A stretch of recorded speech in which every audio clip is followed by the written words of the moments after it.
আসবো? হ্যাঁ আসুন, বসুন।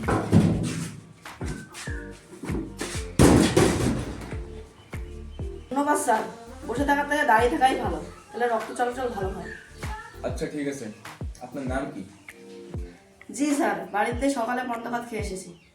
আরে মহা মুশকিল তো, আমি আপনার খাবারের মেনু জানতে চাইনি। আপনার নাম কি সেটা বলো।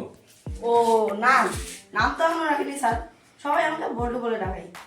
আপনার নামটা তো জানতে পারি? আপনার আপনার নামটা কি রেস বলে ডাকতে পারি? রেস আর বল্টুর জোড়া খুব ভালো হবে। আরে হাত দেখে হচ্ছে এখানে ঈদের প্রতি দেশেন না তামাশা করতে এসেছেন? হ্যাঁ, আপনার এক্সপিরিয়েন্সটা কত বলুন। কথা বলছেন? ও 3 বছর ট্রেন করে এখন আমি হোম মিসের বউ। ওর নাম ছিল পিউ। ইন্টারভিউ কি এটাও দরকার ছিল স্যার? আপনি তো খুব রোমান্টিক মানুষ। হে ভগবান, আমি জিজ্ঞেস করেছি আপনি আগে কোথায় কাজ করতেন, আপনার কাজের অভিজ্ঞতা কত?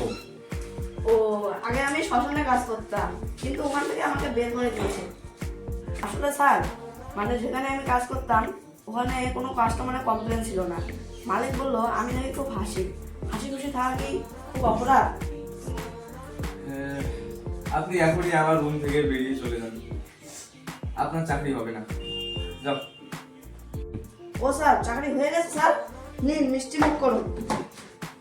নিন, আমি জানি আপনি আপনি আমাকে নিরাশ করবেন না। কাল থেকে কর আসবো 5টায় না 6টায়। গার্ড, ওকে তাড়াতাড়ি ঘাট ধাক্কা দিয়ে বাইর করে দাও অফিস থেকে। কাল থেকে কর আসবো 5টায়। বেশি জোর করার দরকার নেই, আমি একলাই বাড়ি যেতে পারবো। টাটা রে স্যার।